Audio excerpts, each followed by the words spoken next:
Thanks for coming on, man. No, thanks for having me. Yeah, you created Beef, season 1. What a triumph. Thank you. It's a triumph, yeah. It's genuinely a rare triumph of original IP in America. Thank you. Yeah, how did you put it together? It's just a lot of sleepless nights and. Okay. No. More specific question is like, how did you convince them to back original stories? It actually started with PowerPoint. I was like an econ major, and so all my pitches to networks are like very involved PowerPoints. Like I get like the macros and animation and everything going. Right. And Bella Bajaria and Ginny Howe at Netflix, they saw that PowerPoint and they were like, yes.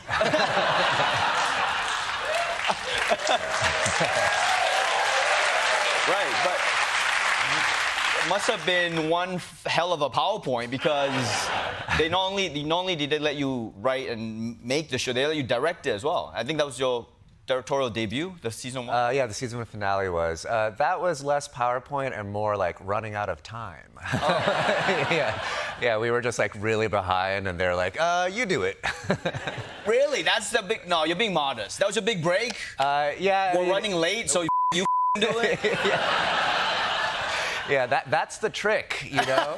You have to time everything to where they don't, yeah, oh my God. Just make it like so chaotic that they don't have time to process their decision making. I was going to ask you to give tips to the kids. Yeah, that's number one. Yeah, be late. Yeah. Be late. Make everything super late so I'd have no choice but to put you in charge of it. Yes, exactly. But it obviously paid out. I mean, and when you're directing the first season, I don't know, I just feel like I'm blowing smoke up your ass, but like, no, I'm not. Season 1 just felt so inspired, you know? I don't know. Thank you. Yeah, people here watch it, yeah, it's very inspired. There's something in it. And I keep saying this, but it's very rare. You know, we got so much shit on the internet right now to watch, and you're competing with so many things, and to make a show that breaks through, you know, this real triumph of writing and acting and directing and marketing even. Like, for this to come together, I don't know. I don't know. How the did you do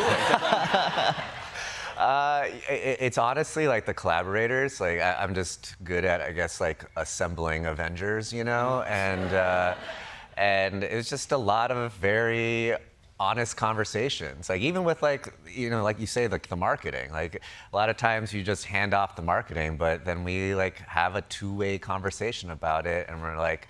You know, like season 1, it was the middle finger, you know, and that was you? Well, it was actually a conversation amongst many people. And, so just so people don't know, the season 1, like the billboard was like, you invented the middle finger. No.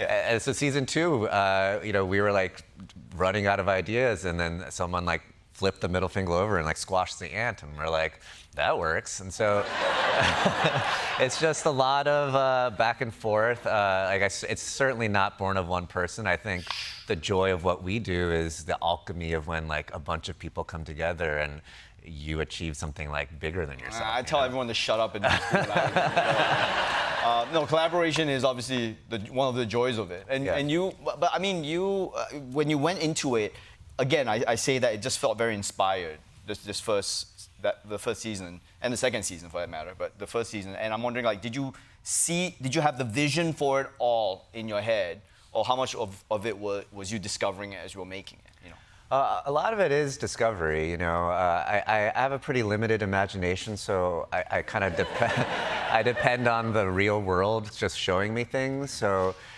season 1 was based on like a real life road rage incident that I was involved in, very loosely based, or I wouldn't be here today. And season 2 again, you know, I didn't have any idea. Well, I had a lot of ideas. Netflix just kept saying no. Yeah, we were like sweeping awards, and you know, I was like pitching them all ideas, and they were like, no thanks. And really? Yeah, I'm like, what's a guy got to do to get a pickup around here? Yeah. You think you make beef, and you guys will shut the up and let me make what I want. But it wasn't until I was walking in my neighborhood, and you know, I'll speak very vaguely because I still live in said neighborhood, but I heard a very, like, let's call it a heated argument coming from a couple's home. What race? What race? No, it doesn't matter, but it kind of does. Yeah. No cops came, so I think you know. Okay.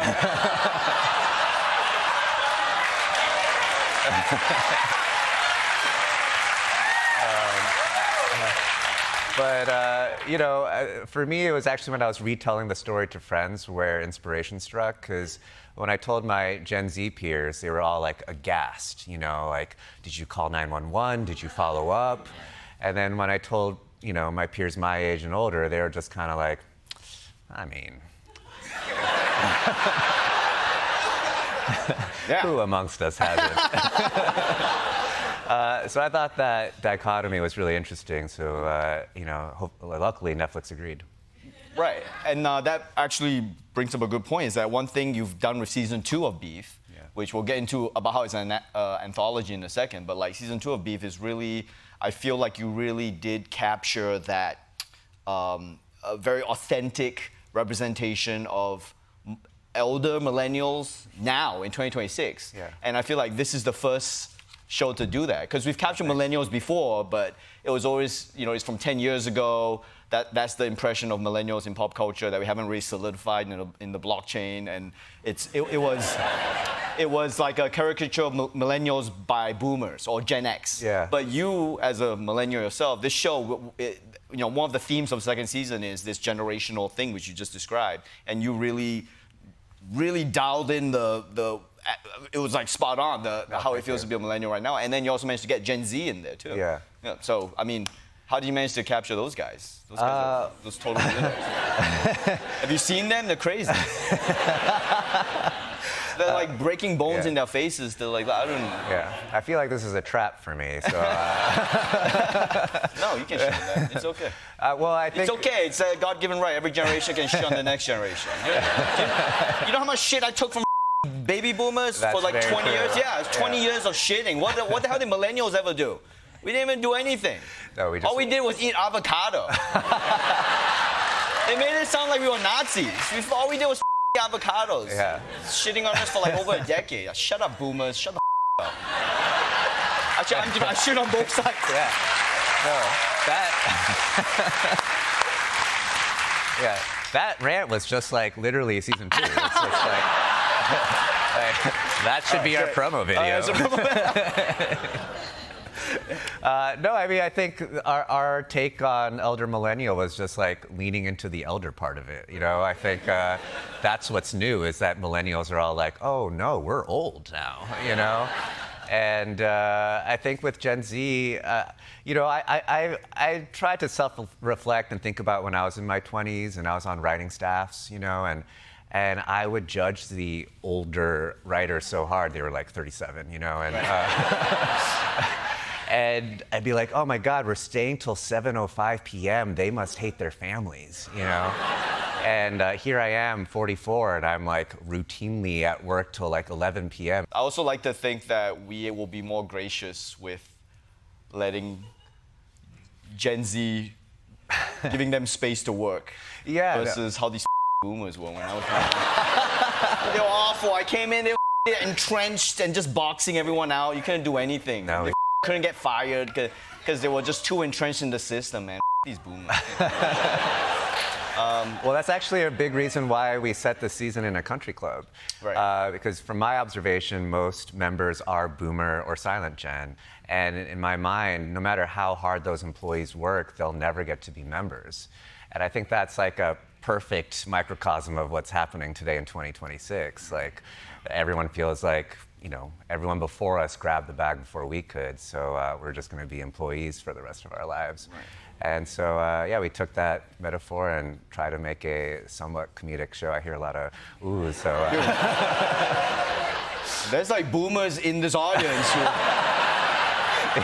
who were like, there's an audible like, oh. Yeah. You got it. So, So, I mean, it's good. And the other thing you kind of nailed in Beef season 1, and I don't want to give away what happens in 2, but like this idea of you really managed to bring in like this authentic integration of Asian culture into these storytellings, which doesn't feel like tokenism or doesn't feel shoehorned. Everything feels really just you're trying to tell a story, happens to use Asian culture, but you weren't trying to like tick a box or anything, which I thought was really cool. Oh, thanks. Like in season 1 when Steven Yeun's character tries to kill himself with a hibachi grill. Like, I wasn't like, oh, they just did that for DEI. I was like, no, this makes sense in the story. Like, yeah, well, that not to bring the crowd down, but that was actually based on my real personal life. Okay, yeah. Yeah. But, you know, obviously I didn't do it or else, you know. Yeah. But, you know, just write what you know. That kind of... yeah, it's that kind of authenticity. And, I mean, I gotta give my flowers to Koreans right now, I guess. I mean, for those who don't know, he's Korean. Not that it matters, but I'm just saying... Two woos. Two woos. Yeah. But I'm just saying that it just feels like in this moment, like, what is it about Korean culture they're doing such a great job of commenting on American capitalism? Like, what is that? Why is that? Why are they just nailing it? Maybe like it takes one to know one, perhaps.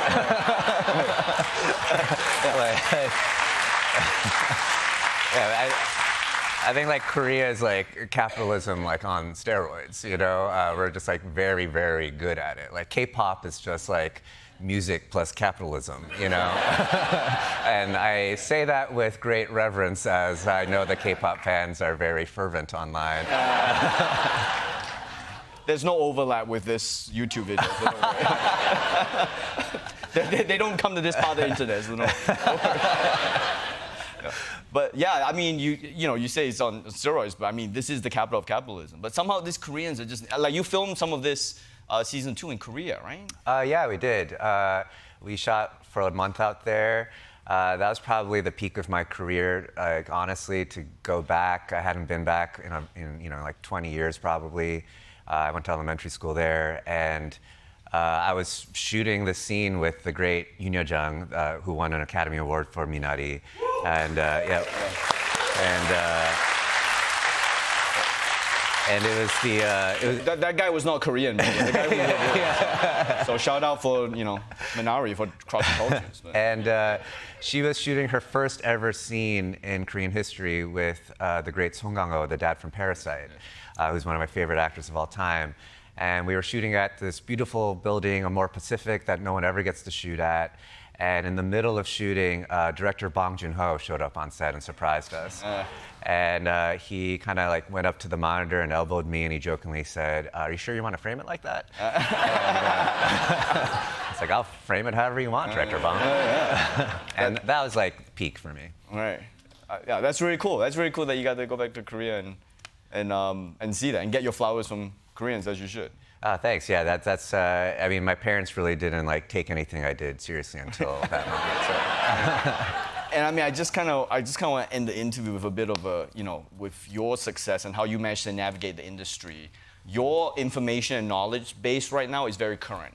So I'm wondering if you could share something to the kids watching this. But we don't. First of all, the kids will never make it to the end of this video because they. No.